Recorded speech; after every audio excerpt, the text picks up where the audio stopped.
Olá, pessoal. Esse é o nosso InfoMT em Vídeo 49, é o primeiro do ano de 2021. É um ano que promete muito, por sinal, e estamos começando os trabalhos com uma entrevista muito bacana aqui. É um estudo que fala sobre o impacto das respostas governamentais relacionadas à saúde pública, economia e política durante a pandemia de Covid-19. Esse estudo está no projeto Comparative COVID Response Crisis Knowledge Politics, que foi financiado pela National Science Foundation, agência governamental americana que promove o progresso da ciência, e pelo Schmidt Futures, instituição privada que busca aproximar cientistas da política pública.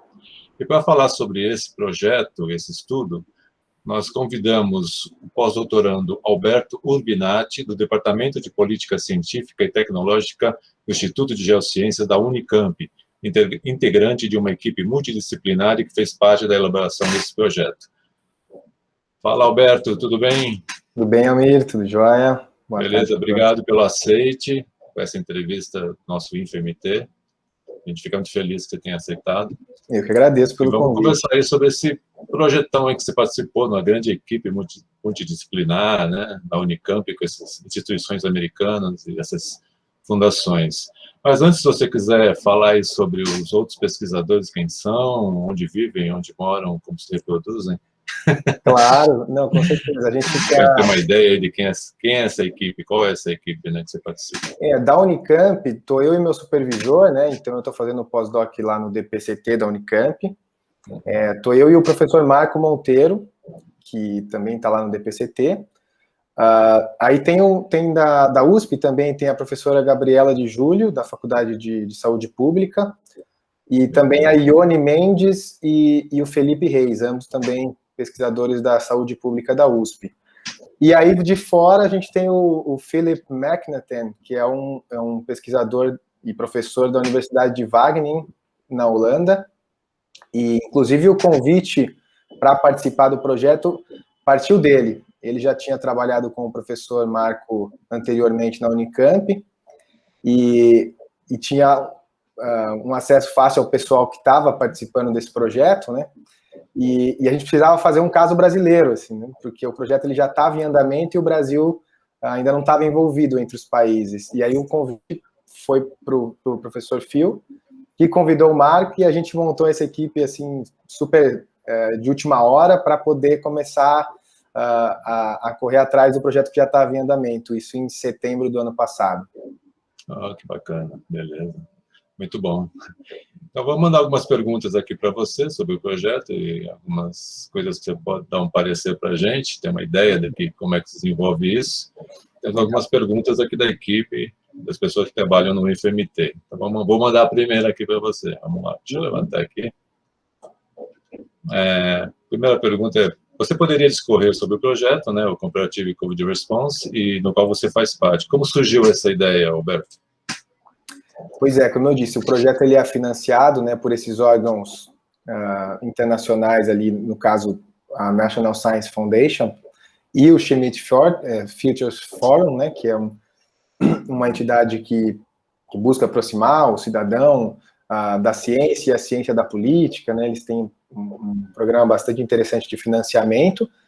E aí o projeto começou a andar, apesar de ele ter sido aprovado no início do ano, foi no meio do ano que as atividades mesmo de pesquisa se iniciaram.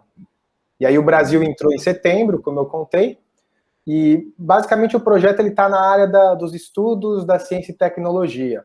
Aqui no Brasil, muitas vezes o tema aparece como Ciência, Tecnologia e Sociedade, né, o STS, ou CTS, ou os estudos sociais da ciência e tecnologia. Então, esse é o grande core assim, de estudos do projeto, que engloba também gente da saúde pública, direito, economia, é um grande, digamos, um grande olhar, panorama interdisciplinar, né, buscando basicamente entender quais foram as respostas de diferentes países para a pandemia de Covid. E para isso também o projeto buscou aproximar os países de uma maneira possível de ser comparada, porque é super desafiador, né, pensar em comparar. Nesse caso do projeto, são 16 países que participaram diretamente do relatório, e e mais alguns outros que estão ali também participando, mas não necessariamente estão no relatório. Então, criar um método, né, comparativo para tantos países diferentes é super desafiador, e foi muito interessante poder contribuir com o caso brasileiro já nesse modelo pensado de comparar saúde pública, economia e política. Então, são 3 níveis de comparação que demonstram também como esses sistemas estão interligados numa pandemia como essa que a gente vive. Né? Legal. É um conglomerado de informações e de ciências trabalhando junto. Exato, e vale também citar que do projeto, não necessariamente todos os pesquisadores que estão envolvidos são da área de saúde pública, como eu comentei, né? Uhum. Então, não necessariamente quem entrou tinha esse background na área de estudos da epidemiologia mesmo, por exemplo, né? É um grande esforço coletivo dos países e muitas vezes os pesquisadores deixarem as suas agendas principais de pesquisa, né, em stand-by ali, para poder se voltar a entender como o país vem respondendo, né, entender as controvérsias, as polêmicas que aparecem. Então, isso também é muito legal, porque são olhares diferenciados mesmo para a questão, né? E talvez seja o grande relatório da ciência social, eu diria assim, comparativo que saiu nesse último ano. A gente viu muito relatório até mais voltado ao vírus em si, né? Talvez com esse grande olhar para as questões sociais seja o primeiro relatório importante, né? Ele é liderado pela professora Sheila Jasanoff, da Universidade de Harvard, e pelo professor Stephen Hill Gardner, da Universidade de Cornell, que também são pesquisadores importantíssimos para a área de ciência e tecnologia, né? Então, também trouxeram redes importantes de pesquisa desses outros países que se envolveram. É muito legal, porque depois que passa o susto, né, da epidemia, todo mundo se volta para a questão científica e de saúde, agora começa a querer se entender um pouco mais sobre qual é os impactos sobre outras áreas também, que não está se falando muito. Isso acho que é muito importante. Vou te mandar mais uma aqui. Então, baseado em quais características alguns países como o Brasil foram classificados como países caóticos, enquanto outros de controle?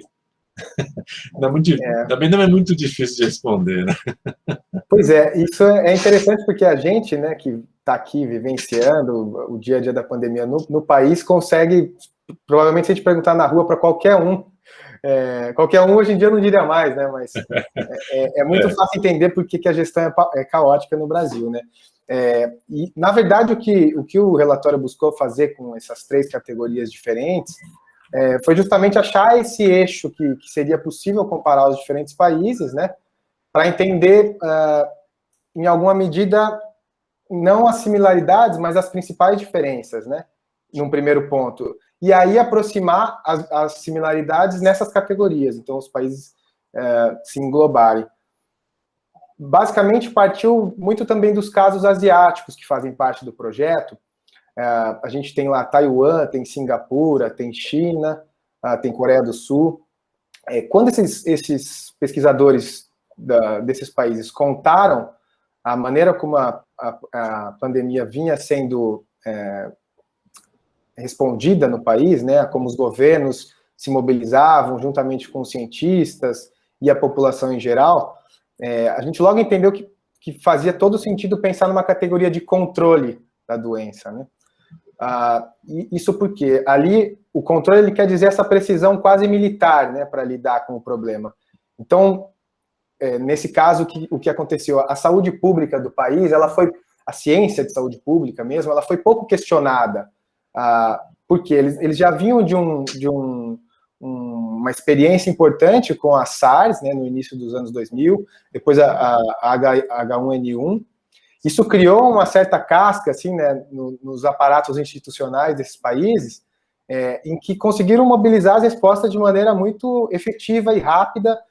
Fecharam fronteiras, no caso de Taiwan, fechou a fronteira, criou-se ali um grupo de trabalho forte que envolvia ciência, políticos, e que conseguiram dar respostas rápidas para a sociedade, né?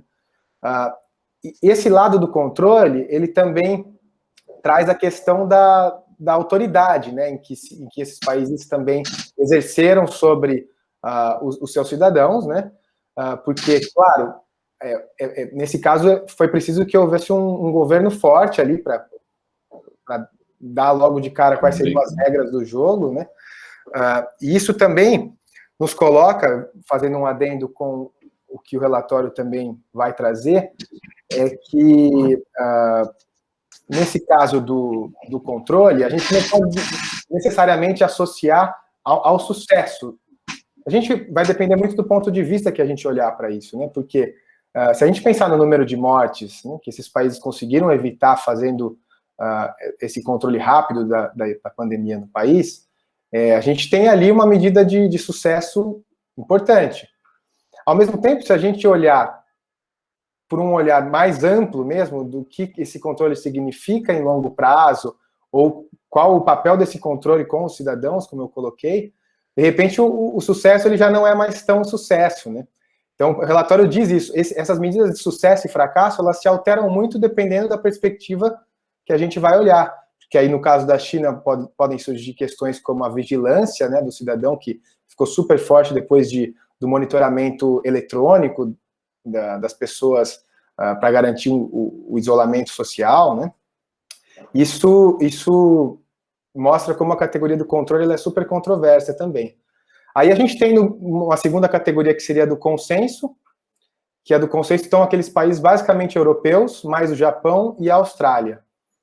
Ali, o que essa categoria basicamente diz? Ela mostra que os países, apesar das diferenças e dos conflitos políticos e científicos até da resposta à pandemia, eles encontraram soluções mais solidárias, em alguma medida, consensuais, para poder logo dar respostas políticas e científicas ao problema.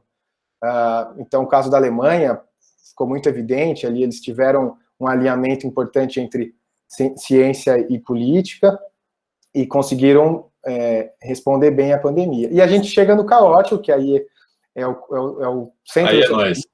Aí é nós, exatamente. Nós, Estados Unidos, Reino Unido, Índia e Itália. Nesse caso, o que aproxima esses países, primeiro,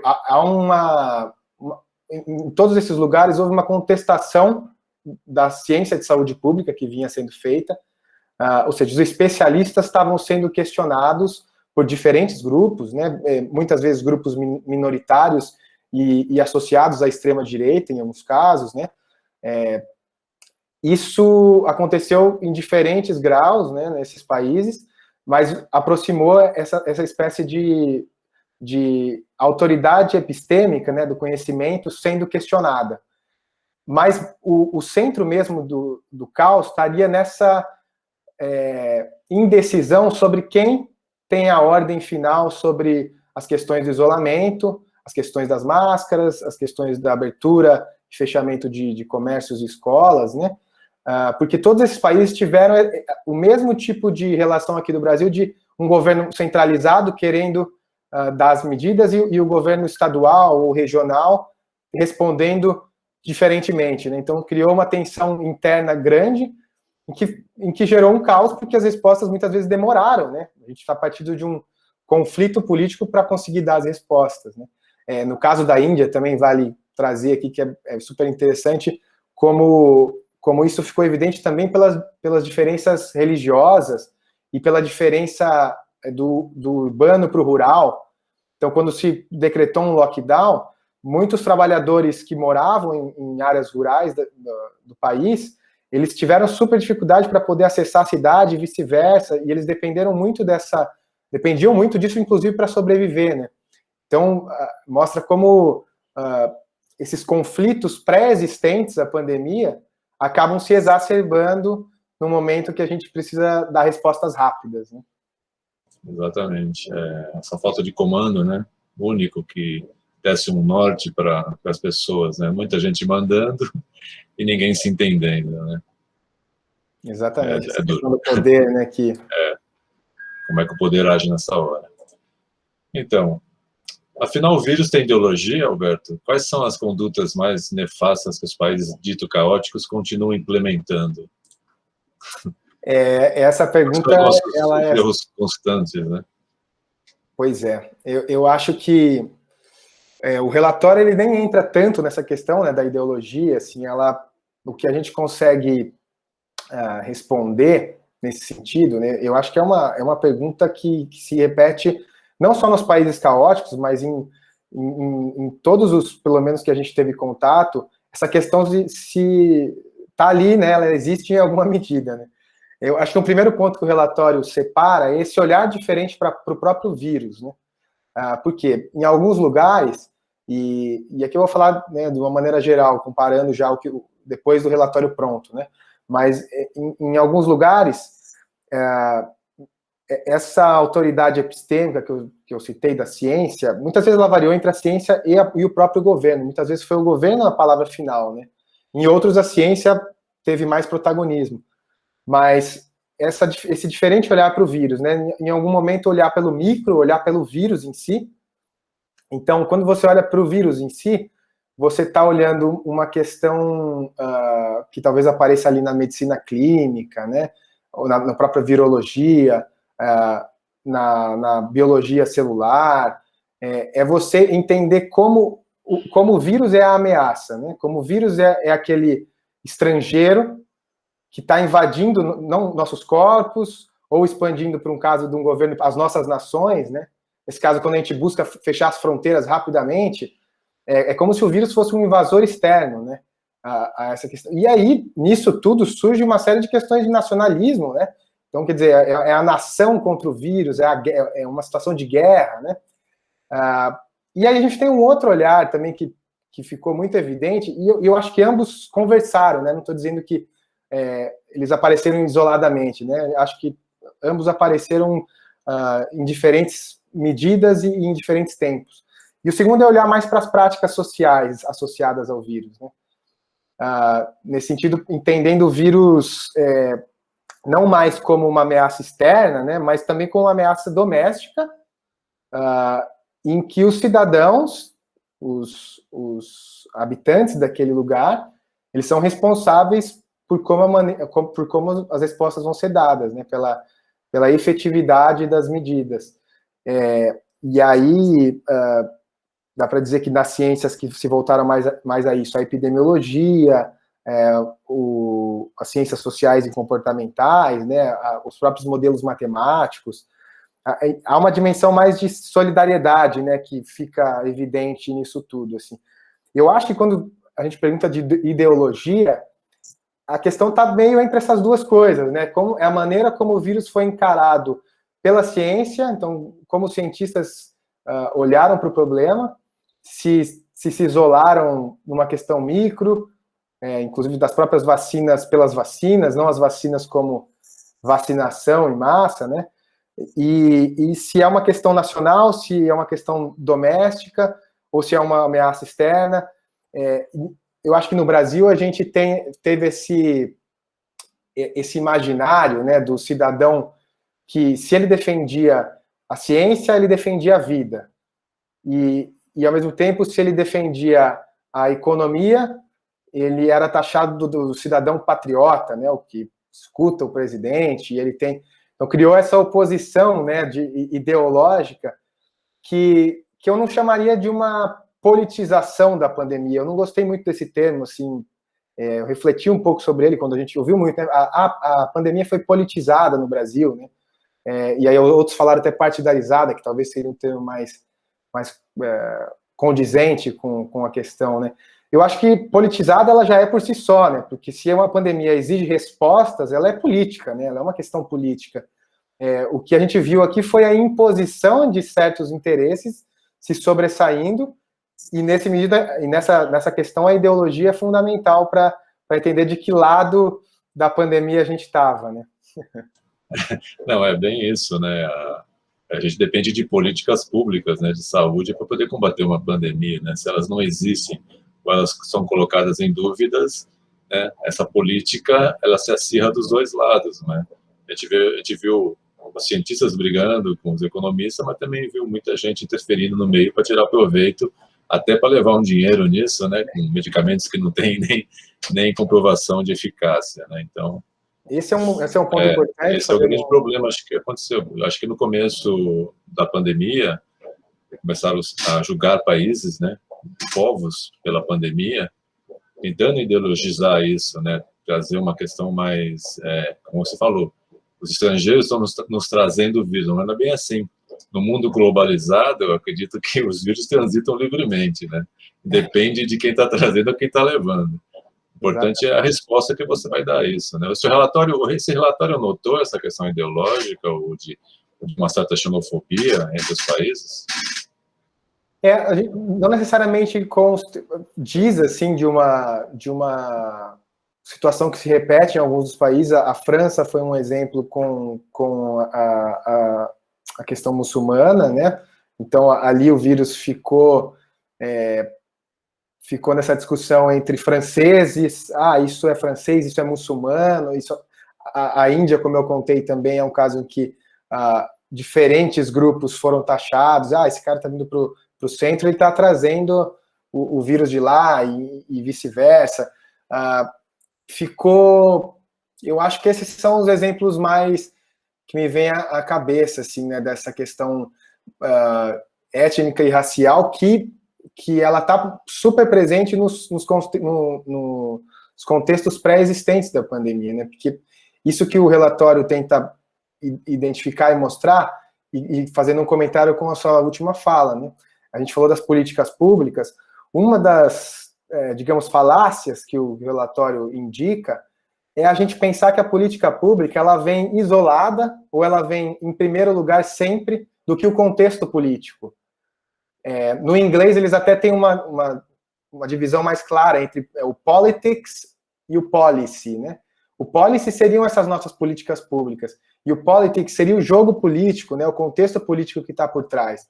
Então, na pandemia, o que ficou evidente esse jogo político, muitas vezes, ele se sobressaiu às políticas públicas do país, porque, em alguns casos, as políticas públicas foram até deixadas de lado, foram ultrapassadas pela polarização, pelo contexto político. Acho que os Estados Unidos talvez seja o grande exemplo disso, né? Em como eles tinham 50 estados autônomos que estavam ali muito se alinhando com o Trump, outros contra, né? Com políticas independentes, né? E a política pública ela ficou quase escanteada, assim. Ela teve, em alguns momentos, ela apareceu como aquele elemento unificador, né? Que garante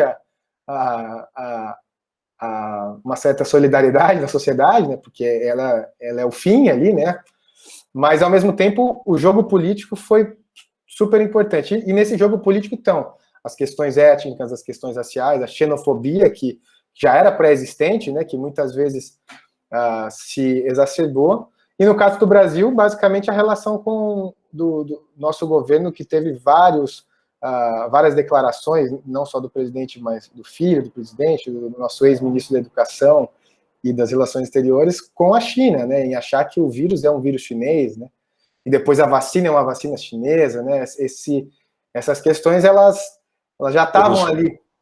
Como se o vírus tivesse passaporte, né? Exatamente, essa é a melhor definição, né.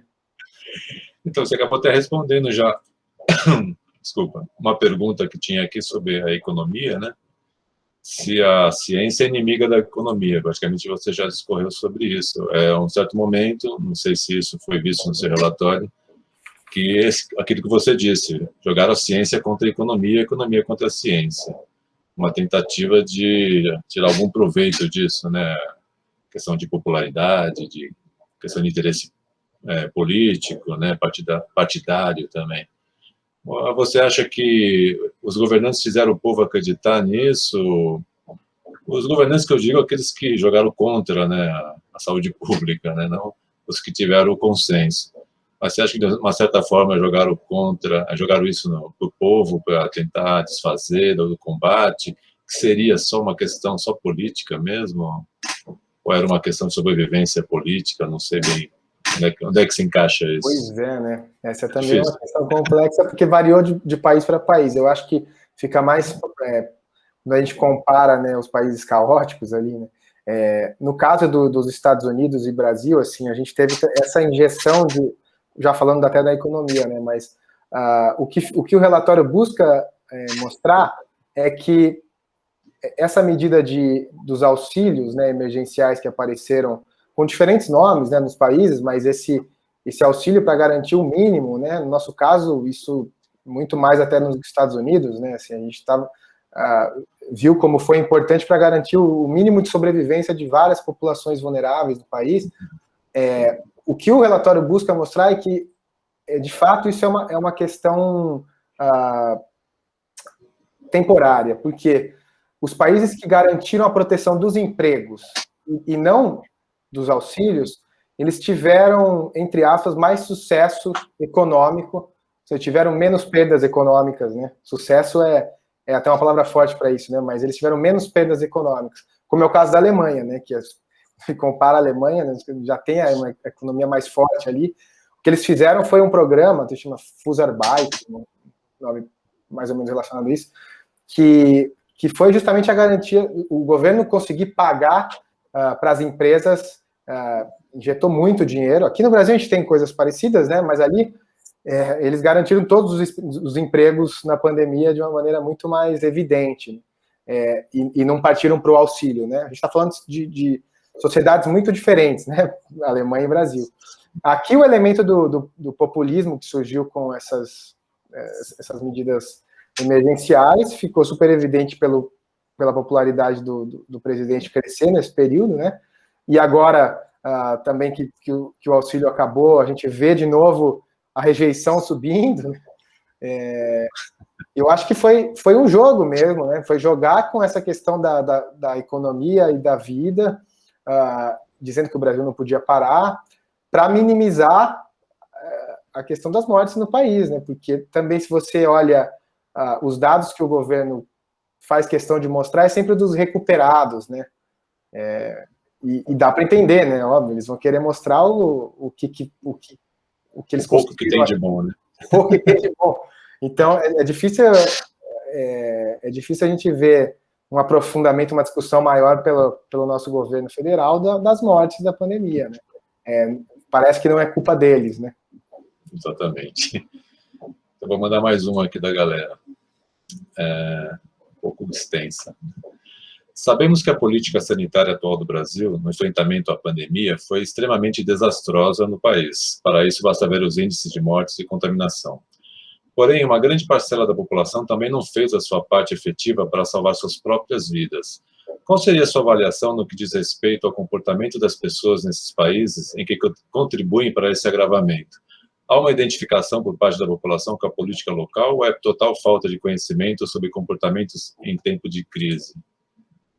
Como é que você analisa a população? Vamos tomar assim a população americana e a população brasileira, talvez um pouco a italiana também, né, Reino Unido, mas por que essas pessoas não entenderam o que era um lockdown, um distanciamento social, né? Não entenderam a gravidade da contaminação? O que vocês avaliam disso? Tiveram alguma experiência a partir disso? Pois é, eu falei daquele tema da autoridade epistêmica, né, do conhecimento. Eu acho que essa questão, ela diz muito sobre como a ciência é vista pela sociedade, como as decisões governamentais são vistas pela sociedade e como elas conversam entre si, né? Porque, nesse caso, a autoridade epistêmica, né, nesse caso, que significa autoridade do conhecimento. Então, o conhecimento que a ciência teve que dar respostas urgentes, né, rápidas, e muitas vezes ela falhou, né, porque exigir a salvação, né, da humanidade só pela ciência é uma grande falácia, né, porque a ciência precisa de tempo para se desenvolver, né, para fazer seus modelos, para fazer seus testes clínicos, né. Imagina, a gente acelerou em 1 ano respostas que antes demoravam 15 anos, né. Então, é fato que quando alguns modelos saíam, e aí no dia seguinte aquilo tudo já mudava, porque a situação acelerava numa proporção nunca antes vista, né? Os modelos apresentados caíam por terra. Isso gerou uma certa desconfiança, né, na ciência por parte dos cidadãos, que inclusive favoreceu esses grupos minoritários, né, maliciosos, aí, que que são os grupos negacionistas que existem em todos esses países que a gente está falando aqui, né? Não é uma questão do Brasil ou dos Estados Unidos, né, que ficou mais evidente. A Suécia teve exemplos de grupos de extrema-direita que afrontaram o governo. A gente teve isso também no Reino Unido. O Reino Unido, o corpo de assessoramento científico para as políticas foi questionado por outros grupos e perdeu um pouco seu protagonismo histórico ali, como instituição, né? Então, essa autoridade epistêmica, ela estava circulando entre a ciência e os governos, né? Quem dava a última palavra? No caso de um presidente como o Trump e o Bolsonaro, a última palavra sempre vai ser deles, né? Eles querem dizer como eles estão resolvendo a pandemia da melhor maneira, abrindo comércio, a gente está salvando a nossa economia, né? Então, essa autoridade, ela ficou muito porosa e muito dispersa. Isso colocou o cidadão que não está em nenhum desses ambientes, né, não está na ciência, não está na política, desconfiado com ambos, né? Quer dizer, quem está falando a coisa certa nesse momento, né?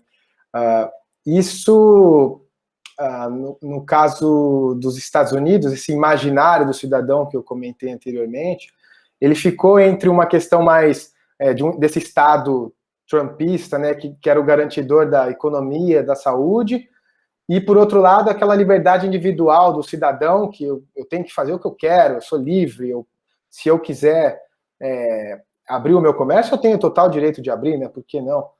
No Brasil também, né, claro, no olhar do pequeno comerciante, ele sofreu demais com a pandemia, faz todo sentido ele querer abrir, né, mas a gente teve um caso até extremo nos Estados Unidos, que foi uma tentativa de sequestro da governadora de Michigan, em que alguns grupos da cidade de extrema-direita, que eram favoráveis ao extremo, à abertura do comércio, né, e das escolas, assim que teve um decreto, né, de fechar, eles planejaram o sequestro da governadora, que culminou na prisão desses caras. Então, a questão foi muito mais exacerbada até, né? A gente aqui no Brasil viu também uma série de protestos em relação a isso, mas esse imaginário no Brasil, como eu falei, ele está, né, entre até a nossa liberdade, ela é uma liberdade daqueles que se associam ao patriotismo, né? Eu defendo a nossa nação, por isso eu defendo a nossa economia, e eu exijo a nossa liberdade enquanto cidadão, né? Aí eu vou para a questão sanitária, porque eu acho que o que de fato garantiu a nossa... se a gente pode olhar por uma lente positiva de tudo isso, é como o SUS, né, foi o grande garantidor de... se por um lado ele é descentralizado e dificulta a gente enviar equipamentos básicos para as regiões mais extremas, ou mesmo as vacinas agora, se por um lado essa extensão territorial, descentralização, traz inúmeras dificuldades logísticas, né, que o nosso atual ministro deveria resolver muito bem, já que ele é especialista em logística, né? Por outro lado, é a única garantia de que essas políticas de saúde pública vão chegar nos lugares mais remotos e vulneráveis do país, né? Então, eu acho que quando a gente eu tive um trabalho durante o doutorado numa periferia urbana da região da Grande São Paulo, dá para entender o que é uma UBS naquele espaço, em como ela garante as mínimas condições de higiene, de saúde, que se aquele espaço não existisse, seria 1000 vezes mais difícil, né? Você pega o próprio exemplo da Índia, a Índia, inúmeros problemas relacionados à higiene básica que várias partes da população tiveram durante a pandemia, né? O fato de não ter água, não ter sabão, não conseguir ter as medidas mais básicas à disposição, né? Então, no nosso caso, eu acho que eu diria que o SUS é a nossa grande garantia de que a gente pode enfrentar de uma maneira melhor, e também é aí que talvez estejam as respostas para possíveis outras pandemias que a gente vem enfrentar no futuro, né? Que hoje em dia pensar assim já não é mais tão absurdo. Com certeza, né? Se não fosse, acho que o trabalho do SUS, apesar de todo o desmantelamento que ele sofre, nós estaríamos muito pior nessa pandemia, né? Ainda bem que nós temos o SUS, né? E você vê como as questões de Manaus, como aconteceu em Manaus, não sei se vocês viram isso também, localmente, mas muitos ali teve um momento que fizeram protesto para abrir o comércio, né, sem entender o que estava acontecendo na cidade. Deu no que deu, né? Colapsou a saúde lá em Manaus. Então, se não fosse o mínimo que o SUS possa, né, suprir essas populações, nós estaríamos muito pior, com certeza, né? E imagina lá nos Estados Unidos, onde a saúde é paga, como é que as pessoas mais vulneráveis estão sofrendo também com essa pandemia, né? É o grande problema deles em não ter essa mínima garantia, né? Esse aparato, né, e o SUS, social que nós temos. Ele é, inclusive, eu acho que desses países todos, é aquele que mostrou, a gente tem o caso da Inglaterra, né, do Reino Unido, que tem um sistema nacional que tem a mesma ideia do SUS, né, no qual dizem até que ambos se baseiam, assim, mas é muito diferente pensar o que é um território da Inglaterra, né, os lugares que eles precisam chegar, atender, quando a gente para pensar a descentralização do nosso território, né? Então eu diria que nosso sistema ele é diferenciado no mundo todo, né? Dá para dizer que nenhum lugar do mundo tem esse mesmo aparato que a gente tem, né? Com certeza, exatamente isso. Deixa eu mandar mais uma aqui. Essa aqui vai falar um pouco do seu orientador. Segundo o professor Marco Monteiro, dados os problemas em produzir vacina, destaca-se a necessidade de produzir um novo pacto global, além de um pacto social internamente a esses países, a respeito do papel da ciência nas tomadas de decisão, que o novo globalismo pode representar uma forma de reorganizar tanto cadeias de produção e relações comerciais. Essa foi uma fala dele. Tendo isso em mente, na sua opinião, quais serão os novos desafios para a ciência e também para esse projeto? Se vocês vão continuar, se tem ideia de abranger mais algum outro item importante que possa ser estudado nesse projeto? O que você acha que vai acontecer a partir de agora, que a gente viu todo esse caos de conseguir vacina, conseguir insumos, né? De se conseguir também outras questões de saúde, outros equipamentos e seringas, né? Tudo mais, tudo que engloba, né, o combate à pandemia. Como é que você acha que esse globalismo vai se comportar daqui para frente no mundo, né? Começando um pouco pelo final, né, do relatório, o projeto ele continua em andamento, então a gente vai ter novas etapas agora de atualização, inclusive dos casos. Cada país entregou um mini relatório, né, das principais controvérsias. A gente agora está atualizando para as novas questões que surgiram, principalmente com a vacinação no mundo todo. E a partir disso, eu e o professor Marco também, a gente integra a rede Covid-19 Humanidades, que é inclusive um projeto encomendado pelo Ministério da Ciência e Tecnologia. A nossa ideia, com esses primeiros resultados comparativos, transformar também novos resultados aqui para a nossa comunidade, né? Então, a gente quer publicar coisas em português também, porque esse relatório está em inglês, né? Nossa ideia é publicar coisas em português e também, a partir disso, pensar em novos artigos, né, que possam surgir, novas parcerias. Então, a gente está bem animado em continuar com as questões que apareceram no relatório, né? Agora, em relação a esse novo pacto global, né, o relatório até apela um pouco para isso, né, esse novo pacto global que surge com as vacinas, é uma questão que está ficando super evidente, assim, no nosso caso brasileiro, né? A gente, como comentei, no caso quando a gente teve problemas com a embaixada chinesa no Brasil, em que as declarações caíram muito mal, né, para eles, e não seria diferente, né, umas declarações que não tinham sentido algum, né, a gente criou uma série de constrangimentos diplomáticos do Brasil, né, que também expuseram a nossa fragilidade num palco global, né, porque a gente se viu, apesar do Butantan ter feito um trabalho fantástico, né, de acelerar a vacina e conseguir entregar a tempo, e a gente poder iniciar a vacinação, a gente viu que a gente depende de outros países para produzir essas vacinas localmente, né? E a Índia e a China estão exportando mesmo materiais para vários outros países, a Pfizer nos Estados Unidos, né? Então, quando a gente viu aquele episódio daquele avião que foi montado já para buscar os insumos e as vacinas, né? Naquele caso as vacinas na Índia, e a Índia disse, espera aí, eu nem comecei a vacinar a minha população, você já quer que eu mande e criou um baita de constrangimento diplomático, né? Aquilo tudo expôs como a gente está dependente de uma situação global, de um acordo global, né? E então também eu acho que, eu estou olhando para o caso do Brasil, outros países vão ter diferentes acordos, né?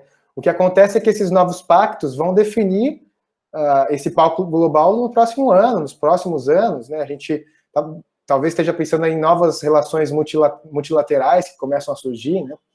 E interessante que também no caso do Brasil, deu para ver como os governadores assumiram o protagonismo nessa relação, inclusive externa, né?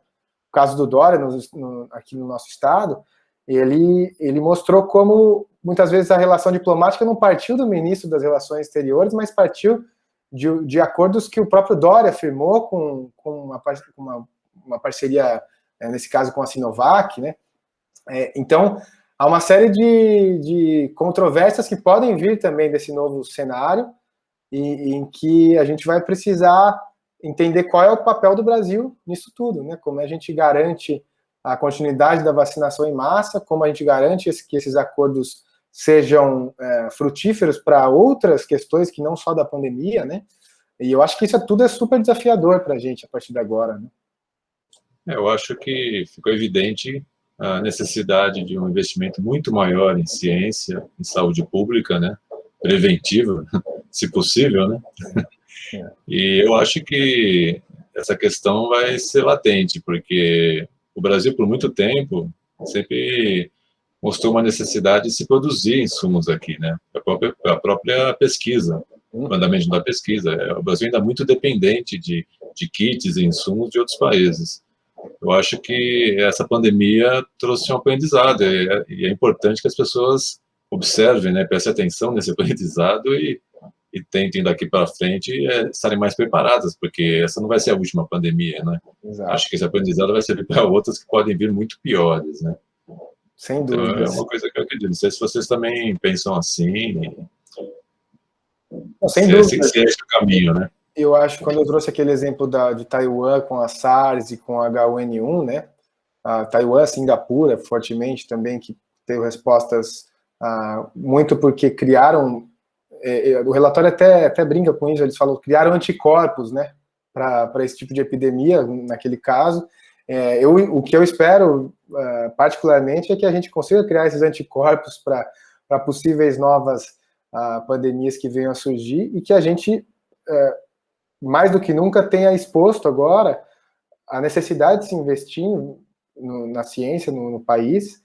Todo mundo viu que ela pode dar ótimas respostas em pouco tempo, mas também de que ela é uma construção social, ou seja, ela não necessariamente é a salvadora da pátria, porque ela tem pessoas, né, envolvidas fazendo. Isso também expõe que a ciência, a partir do momento que ela é olhada dessa forma, ela também ela é passível de ser questionada, claro, mas ao mesmo tempo, quando ela entrega essas respostas que salvam vidas, né, a gente deixa de cair nesses dois extremos da coisa, né? De, por um lado, aqueles grupos que negam completamente, os negacionistas da ciência, e por outros, aqueles também que seguem cegamente, né?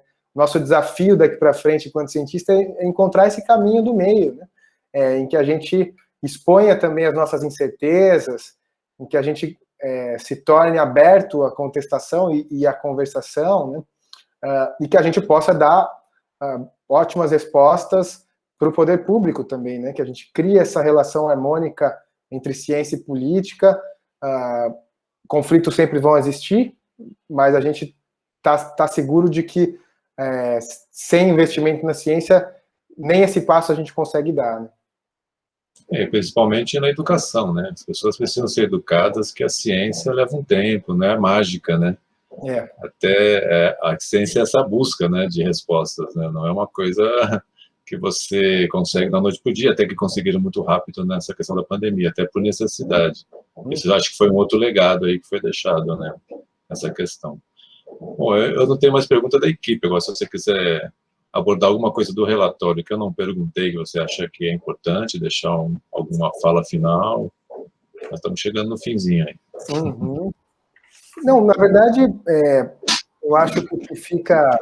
Eu diria que esse relatório pessoas que tiverem oportunidade de ler, vale a pena. Ele tem uma historinha no início, uma anedota, que conta bem essa diferença entre os 3 níveis de comparação entre controle, consenso e caos, né? Então, se não der para ler o relatório inteiro, ler essa parte já é bastante coisa, mas também a gente vai publicar coisas em português falando sobre o nosso trabalho ali, né? Mas eu acho que o que fica também, né, dessas respostas comparativas é entender que não há um manual único, né, para se jogar esse jogo. Até eles fazem essa metáfora, né, esse jogo da pandemia. A gente teve diferentes respostas, a gente teve diferentes olhares para o problema, diferentes tipos de ciência sendo mobilizadas, né? E isso também mostrou que nenhuma é melhor que a outra. Essa ciência que olha para o vírus especificamente, ela é tão importante quanto olhar para as práticas sociais, né? É preciso que haja essa ponte entre diferentes ciências e diferentes visões sobre a pandemia.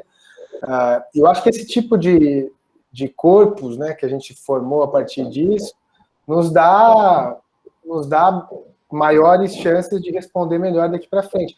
E criar uma certa resiliência, né, porque também isso fica do relatório, de dizer de que muitas vezes essa resiliência que se criou nesses lugares muito afetados, né, fizeram com que as segundas ondas, por exemplo, as terceiras ondas fossem um pouco mais abrandadas, né, porque está ali aquela história do cidadão também aprendendo, né, um processo de aprendizagem. Acho que isso na Itália, né, a gente viu o caso de Bérgamo, que sofreu muito com a primeira onda da pandemia, e depois conseguiram criar uma aprendizagem local, governos, ciências, cidadãos, em que conseguiram responder um pouco melhor no segundo momento, né? Então, esse tipo de relação que começa a se criar de aprendizagem, eu acho que é a grande chave para o futuro, para a gente poder enfrentar períodos melhores, né? Vamos em frente, né? Bom, eu falei aqui com o Alberto Urbinati, né, da Geociências da Unicamp. Eu quero agradecer a entrevista. Parabéns pelo estudo, pelo relatório, pelo trabalho de vocês. A Unicamp, assim como a Unesp e a USP, são assim os pilares da ciência no Brasil, né? A maior parte sai dessas universidades públicas. Espero que continue investindo nessas universidades e quero só te parabenizar, agradecer, mando um abraço para o seu pai, o palmeirense lá, nosso amigo, e até uma próxima oportunidade. Eu queria agradecer também a todo mundo que mandou as perguntas aí, a você por conduzir também, e me coloco à disposição para conversas futuras também, com certeza. Muito obrigado. Ok. Obrigadão. Fechamos por aqui. Obrigado. E até uma próxima oportunidade e parabéns. Valeu, homem. Um abraço. Tchau. Até a próxima. Tchau, tchau. Tchau, tchau.